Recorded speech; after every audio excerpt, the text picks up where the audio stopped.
Ministry Mentorship, Episode 5.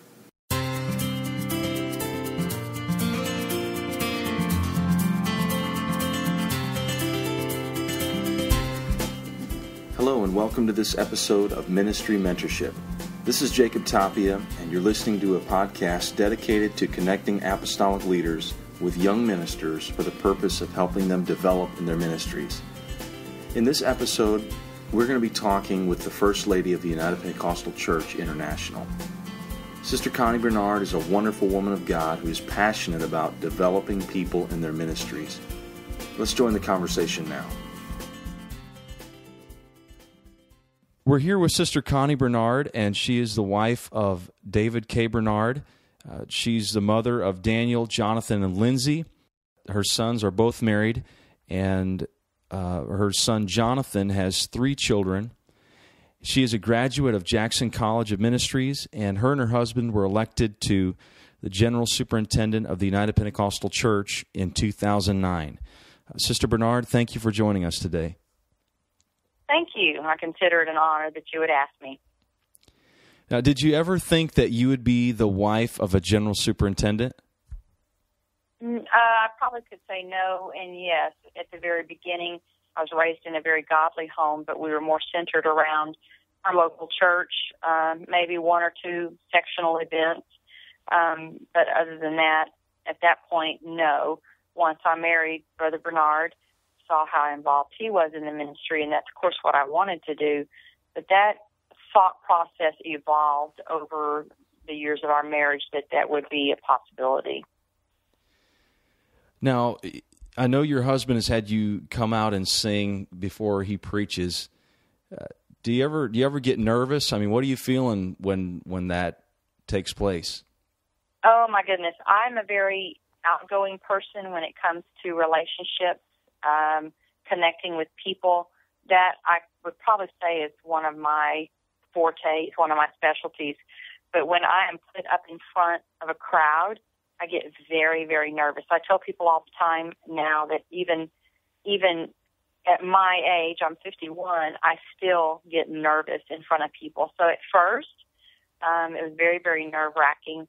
But I think the more I have done it and the more I'm out in the public, and I think a lot of it is a God thing because I have such a burden for people and such a burden for the ministry, that the fear and the nervousness that I feel is overridden by the burden that I have. So I've come to the point where I'm still nervous physically. Yes, I get very nervous still, but there's such an overriding desire to bless, I guess I could say, and to strengthen people. And if I can do that in song or in speaking something into their lives, then that overrides the fear that I have.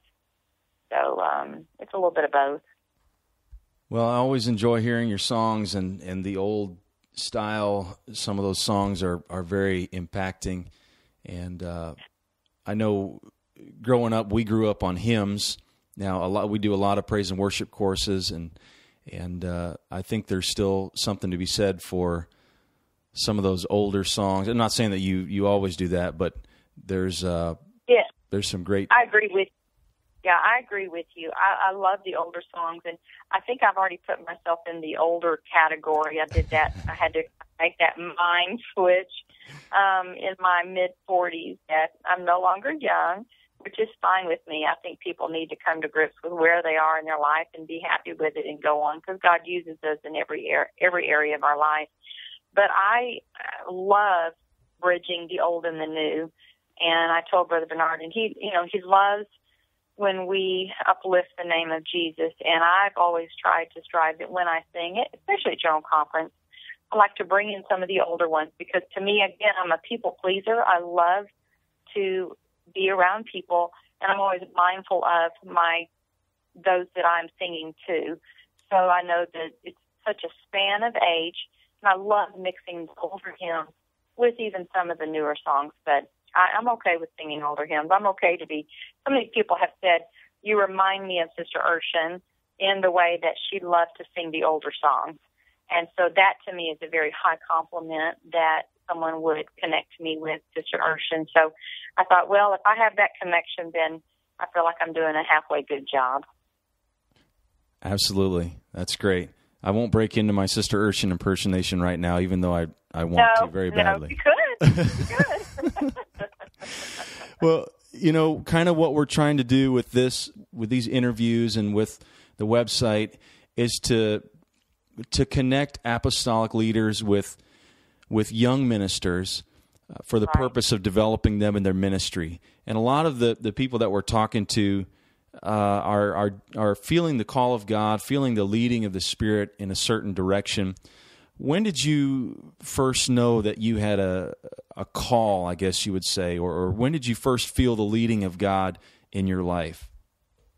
Well, I think, in today's age, we are, which I think is a great thing, with having more of a highlight or more publicity on women in ministry, which I think is great. But when I was being raised, you just got into church and you worked. I was raised in a family that you worked for God.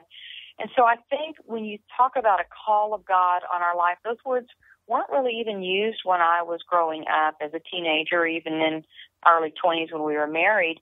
But I kind of see it as purpose and calling connecting together. I had a purpose. I knew I wanted to work for God. And, of course, I lived for God. And so that was, I think that began as having a burden and a purpose to work for God, and that evolved into a calling. Now, I myself do not feel a call to ministry per se as to get my license. I don't feel a calling to be a preacher. I do speak, but it's a different calling. So I guess I would say that first I was aware of that really as a teenager. I worked in the church from a young age, but as a teenager I started actively working in different areas of the church. And, my grandmother started a church, and so I had been raised under a female pastor. And I guess looking around and working for God in different areas, that kind of evolved into, hey, this is something that I could see myself doing, all my life as far as having a calling of God on my life. That basically felt like it was a burden or a purpose in my life to work for God. Now, you talked a little bit about that work, and is there anything specific that you did as a young person, even up into your maybe your early 20s, that you were following that purpose, that direction you felt? Well, I guess the two big words that come to mind is initiative and servanthood. And I do believe, Brother Tapia, that in this day and age, it's almost that we have to be intentional in teaching servanthood. When I was growing up as a teenager in the church, there was no question that I would work for God. If I belonged to this local body of people, I would be a part of that, and how I would be a part of that is to work for God, just put your shoulder to the grind and just work. So that was ingrained in me. And of course, the way that I see that I would follow that is that there was no thought to me not working for God. And so I just, what needed to be done. Of course, I was raised in a smaller church, and so there was a need there. And I had a wonderful example.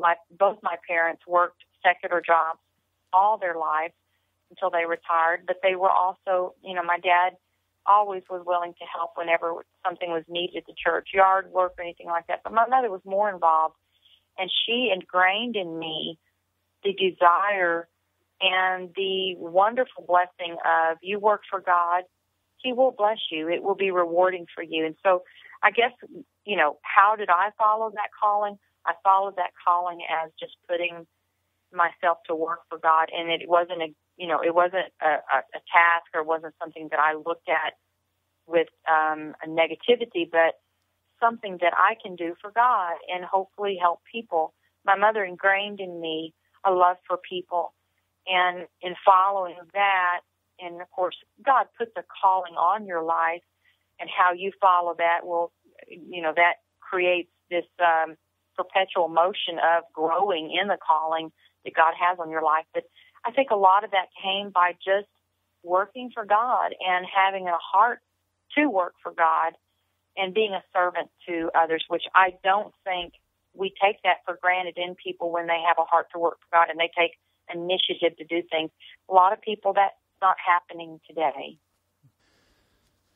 You know, I think that sometimes we get focused on position and the spotlight, and sometimes we forget that what really, the majority of what we do in ministry is behind the scenes. It's something that you don't see.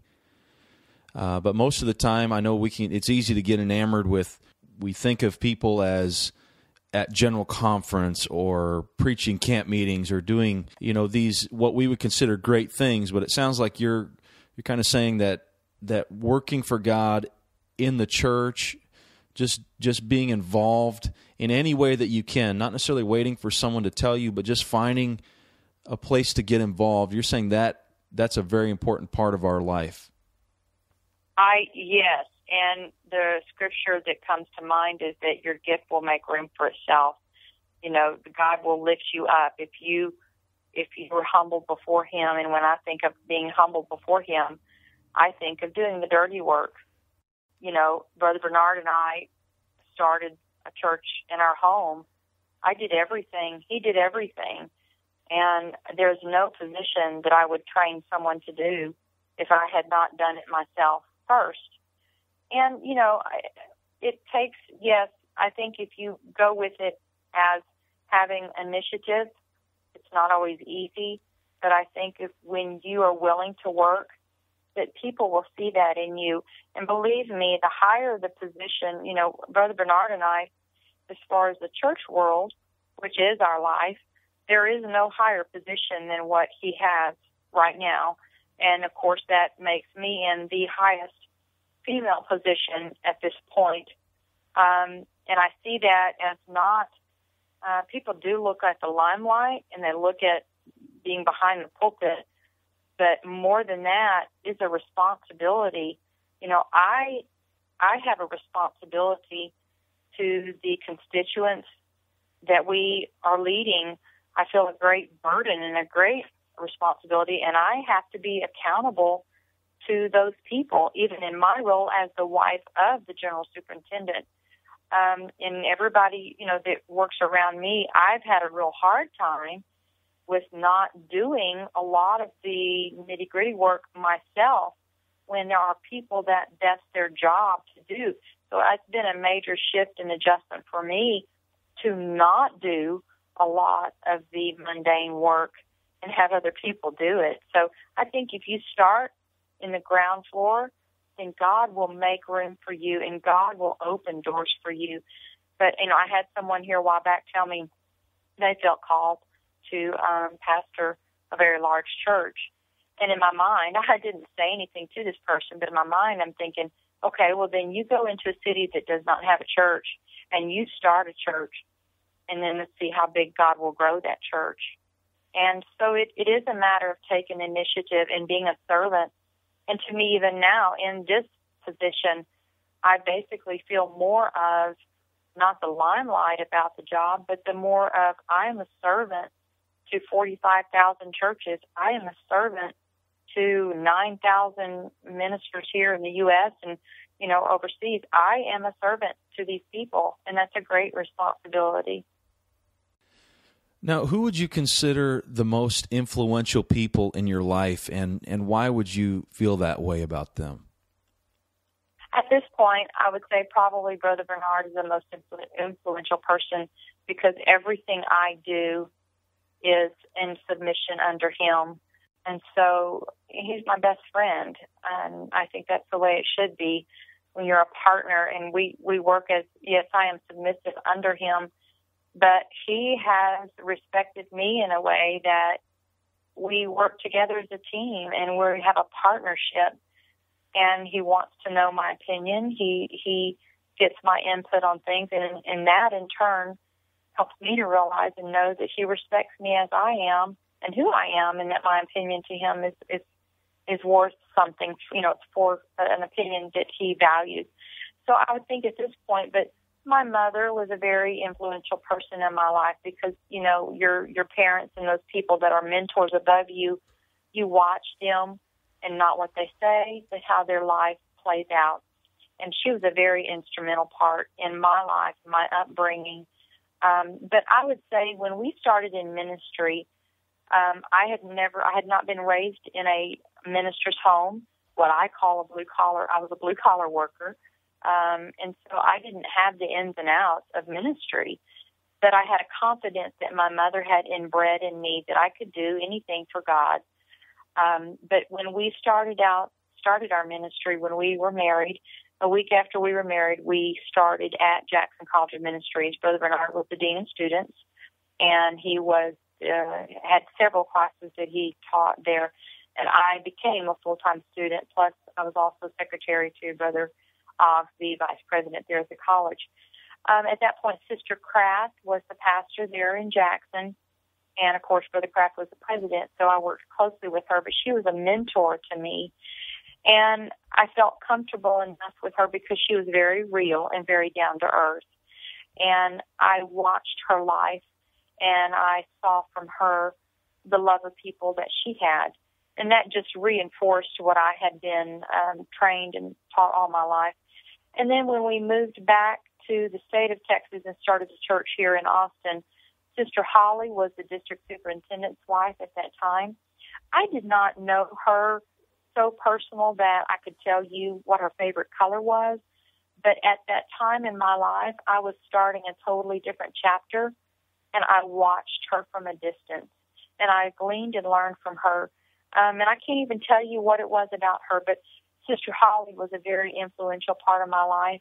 And I don't even realize at that time that she probably doesn't even realize at that time the impact that she made in my life. But I watched women of God. Neither one of these women were called into a ministry, a ministerial ministry, but they worked with their husbands. So I had several people that, to me, were very influential in molding me as to who I am today. Now, how did you and Brother Bernard meet, and tell us a little bit about when you guys first connected? That's an ongoing story that Brother Bernard loves to tell, and he always ends the story with, now you'll have to get my wife's version. She has a version. Because you have to get the picture. When I was a teenager, my grandmother was converted from Catholicism when she was 36 and had 9 children, and actually started a church when she was 38 by herself. My grandfather never came into the church. So I was raised in a small church because she had started a church building program and basically lost a lot of the people. She had the church up to 200, 250, and back in those days, that was a large church, especially for a woman pastor. But anyway, I was raised in a very small church. And so being the granddaughter, and I was very outgoing, I was like the favored child of the church, if I can put it that way. Well, when he came along, he came to Austin when he came to the University of Texas and attended the law school there at the University of Texas. And he came to our church and joined our church while he was attending school, and which I commend that because there were larger churches here. He could have just gone and sat, but he wanted to find a church that he could actually be a help to and be a blessing to.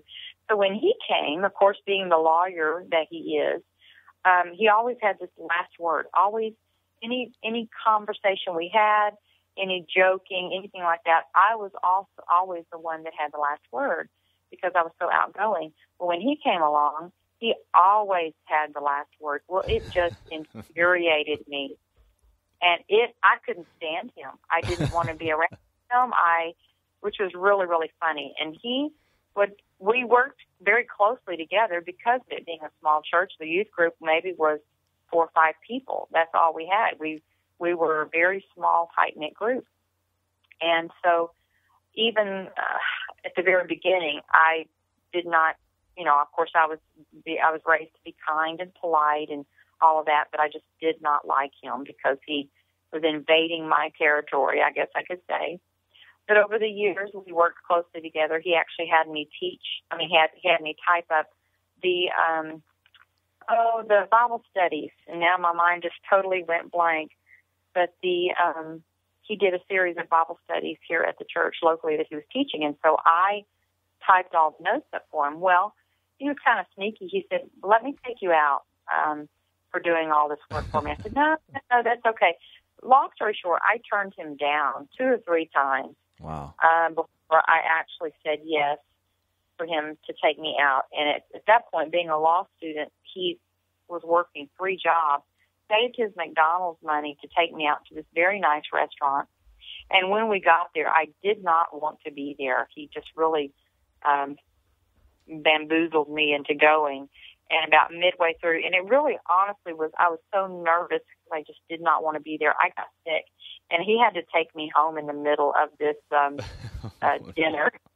And that was the last time we went out until I kind of had a pivotal moment. I was transferred with my job to Odessa for 6 weeks, and I was gone there and actually watched a relationship there between a couple that he liked her, she didn't like him, and I was basically became good friends with this girl and said, he's a great catch. He's an accountant. Why don't you want to, why do you not want to date him? And so it was a prideful thing, and I saw my relationship with Brother Bernard paralleled to their relationship, and I saw how she was acting, and I saw myself in her actions. And so it kind of really got me to thinking when I came home, he came up to me and he said, I missed you. And I looked at him and I said, I missed you too. And he said it shocked him because I basically didn't want to have anything to do with him. So it's a really sweet story. And he will tell you, though, we continued to work in ministry together, but he proposed to me on January the 1st of a new year.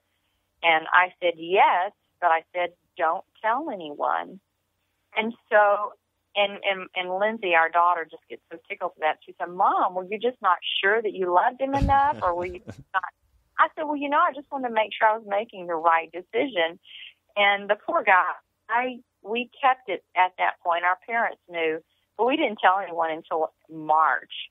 And so he said, I'm leaving with or without you. And so you can either we announce it and say we're going to get married, or I'm gone. And so we announced our engagement. He graduated at the end of May, and we were married June the 6th and gone the week after that. So, and I will tell you, it has been a whirlwind, and I knew it would be.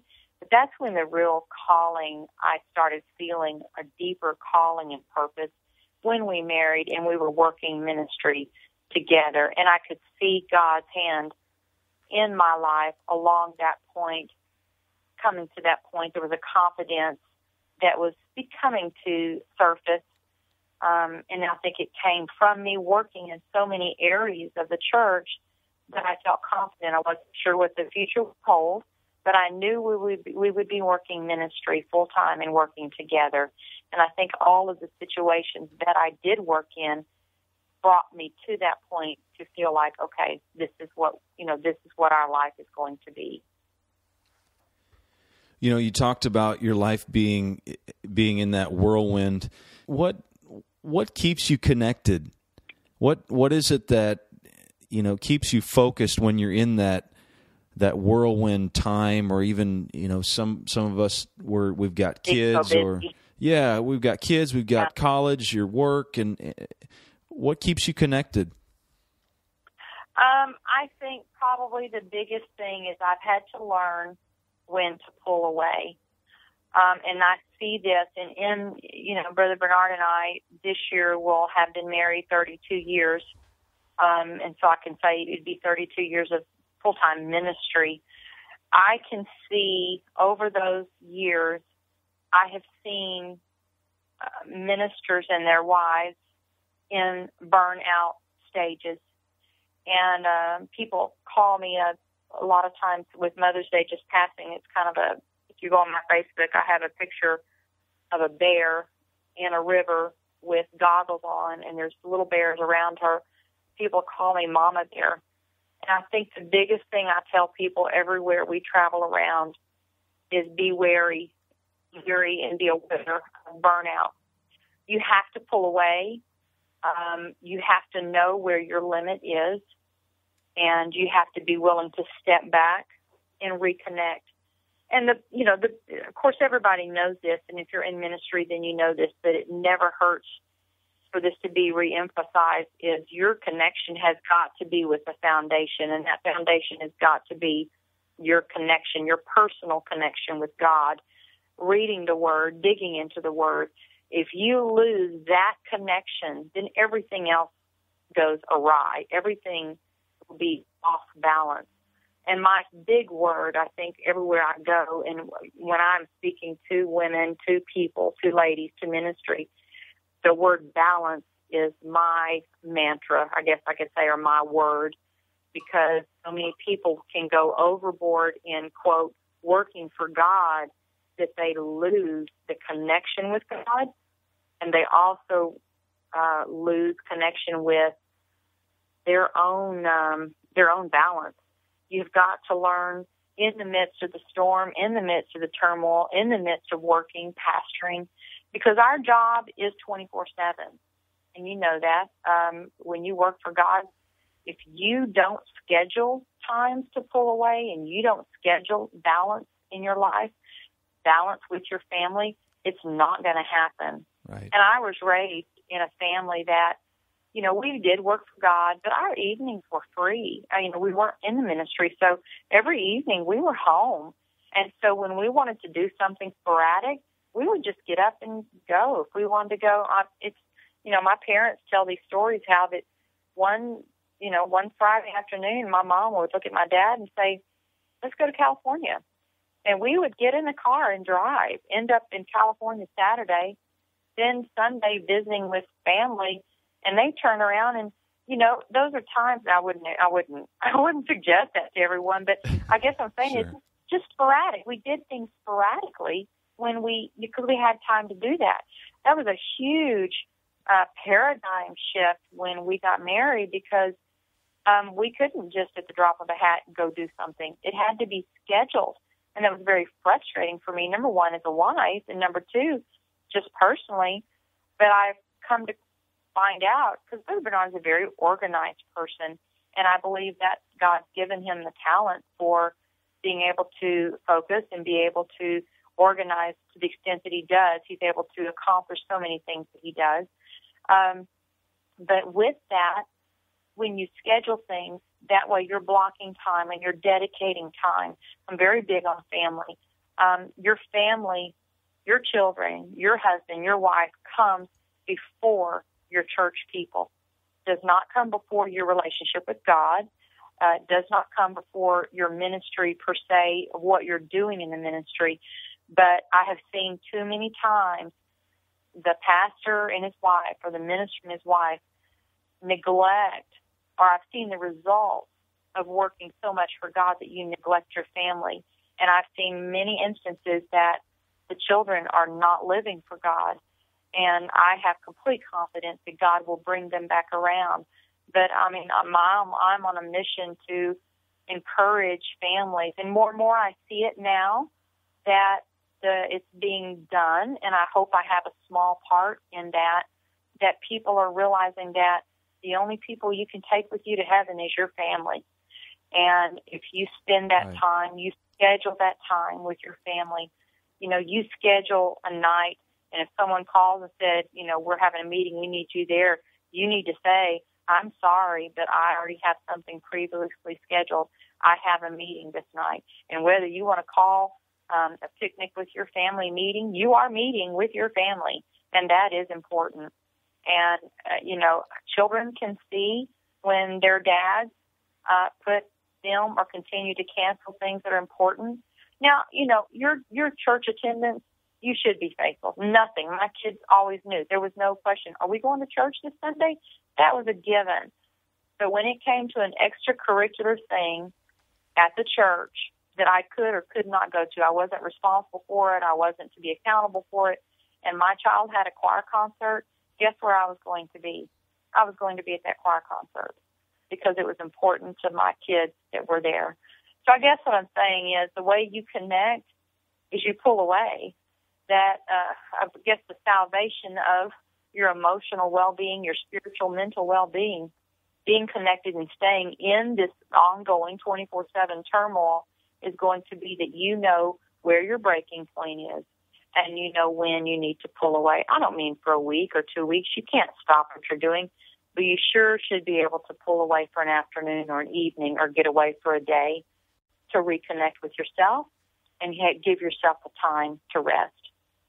We put ourselves on a huge guilt trip when we do take time. I've talked to many people and say, well, I feel bad. Do you know that Brother Bernard, from day one, when we started the church, and you're working full-time ministry, and I understand if you're working under a pastor, you follow that pastor's schedule, whatever they schedule. But we started, Monday was our day off. Monday was his day off, because Sunday is not a day off for us. And really, neither is Saturday. There is no days off unless unless you are intentional. And that's another big thing that I've been speaking. I spoke with 2 ladies' conferences back-to-back in April. Both of them, my big thought process was intentional living and intentional loving. If you do not have the intention and you said it, we can't haphazardly live anymore. We have to schedule things, and we have to be intentional with what we're doing, because our time is short. Living for God, He's coming quickly. Our 24 hours feel like 12 hours now instead of 24, because we work so hard and so fast. But we get on such a guilt trip many times. God does not expect us to work 24/7, 365 days a year. He was a big proponent of pulling away and resting. He did it Himself. And so for us to not take time with our family, we're giving our family and ourselves a great disservice, because those families and young children, they don't need a huge, grandiose trip plan. They need a trip out to a park. They need a trip to go to a lake and play in the water. They need a trip to the ice cream shop. Little things with them go so far. And you may not can take a day off, but you sure can take a couple of hours and go do something with them. It's the little and the sporadic things like that you do have to plan that mean the most to them and to your family. And you're basically saying, you are important to me.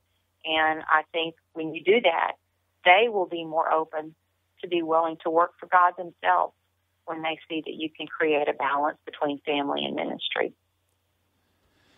And I know some of this is gonna be very hard for a lot of the younger crowd, that we've got our cell phones, we've got our computers, our iPads, we've got all this information that's constantly coming at us, and sometimes we just have to shut that off and say, you know what, we're going to eat dinner without the phone, without texting, we're just going to sit down and we're going to spend some time with our family. Well, and the key there, I do think, Brother Tapia, is control. You are in control of those technical devices.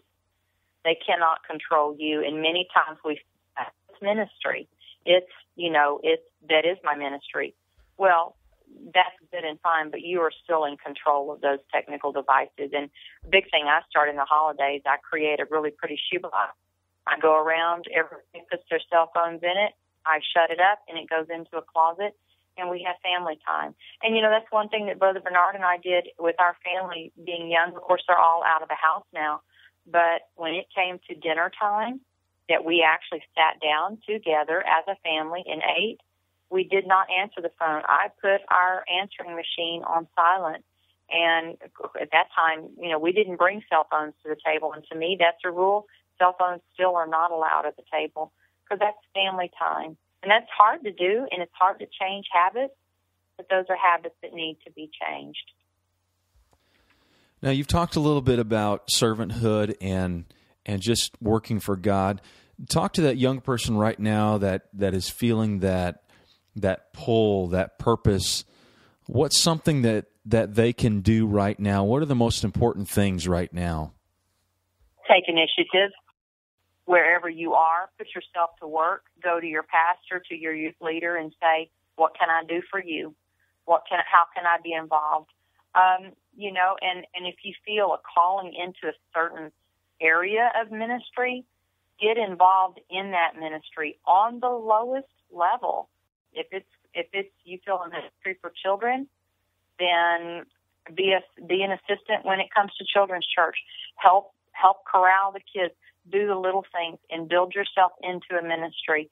I feel like, again, I'm a big proponent that God will open the doors, and there may be a lot there they're not sure what avenue of ministry that they want to go into, but they do feel God tugging at their heart, even at whatever age, whether it's, and some of them may already know the focus of their ministry, get involved in that ministry. But to me, again, it's initiative. Take initiative. Do not sit and wait for someone to come and ask you to do something. And the more you put yourself to work for God, the more doors will open. Those that have open doors in ministry, if you look at their lives, you will find that they have had their hands working for God. They've taken initiative. They've gone out of their way to find things for their hands to do. And Brother Bernard has always, he was speaking to young people when he was still in college himself on the will of God. He did articles on the will of God. How do I find the will of God for my life? And a big thing of what he said was, keep doing what you're doing right now. If you're not sure what direction to go, you keep working for God. You keep taking initiative. Work for God where you are right now, and God will open those doors. So I guess what I would say, to get connected where you are, find things to do. If you're sitting idle, something is wrong. If you feel a calling or a ministry and you're not doing something on a regular basis, that's the first indicator that I need to be doing something. I need to do something. I need to move forward, and that is to take initiative. Well, thank you so much for joining us today and talking with us. Can you pray for that young person right now that is seeking God and they have a desire to do more? They want to be involved, and right now they're just kind of in that waiting stage, but could you just pray for them right now? Sure, I'll do it. God, I thank you today, Lord, for the army of workers, the army of ministers that you are raising up, because I do believe that we are strong. And I pray that you would help each and every one of them. Give them confidence, God. Help them to seek your faith. Help them to dig into your word. Lord, there are many things that need to be decided in these lives, but I pray that you would help them with that process. Help them to get a burden for people. Help them to love people. Help them to love to work for you. If they are not sure on their calling or where their area of ministry would be, I pray that you would plant into their hearts and their minds burdens and seeds, God, of a burden. Help them to develop that. Help them to gain a greater faith and a greater confidence, God, that they can do a work for you. In today's society, so many times it's a me generation, but there's such insecurities depending on where they have come from in their family background. But I pray that you would give them a confidence, God. Help them to work through the areas in their life, God, that you need to purge. For we do need to repent, God. We need to repent every day. I pray that you would help all of them have a heart of tenderness and a pliable heart and a heart of humility, God, to seek your face and to be sensitive to your spirit, because it's through your spirit that there's a leading and there's a guiding. I pray, God, that they would have initiative, God, that they would have the confidence to step out and to do bold things for you, God. I pray, again, for some reason, I keep going back to confidence. Give them confidence in you, God, confidence in your spirit, confidence in their leading, God, and help them to step out. I pray, God, in these generations coming, this younger generation, they're going to do greater and bigger things. And my goal is that they far outdo all of us that have been in the ministry for years. I pray that you would give them that boldness to step out and to do great things for you. And I know they are doing those things, and they will continue to do those things by your will, God, and by your spirit. And we give you all the thanks, and all the glory belongs to you, God. It's through your spirit and the strength that we get through you that we can do all of the things that we do for you. And we thank you, and we give you all the praise. In Jesus' name, amen. Amen. Well, thank you so much for joining us today. Is there any way that somebody could get in touch with you, maybe if they had a question about ministry or had a question for you? How would they get in contact with you? Sure, they can reach me through my email. I have a personal email. It goes through headquarters, but I look at all my email, and it's csbernard at sbcglobal.net, cbernard at upci.org also. Facebook, I watch my Facebook. I do a lot of messaging on Facebook. They can contact me either way. I also would like to say right here, we are working on a program for women. It's called In Touch. They can go on Facebook and look at that. It's called In Touch, a program for women. I'm also able to be contacted through that channel. Awesome. Well, thank you again, Sister Bernard. And if in the future, if there's any pointers you can also give me on how to impersonate your husband better, I would appreciate that too. But we'll save that for another day. I will do it. I will do it, believe me. Okay. Hey, thanks again, and you have a great day. Thank you. You do the same. Thank you for having me. Okay. God bless.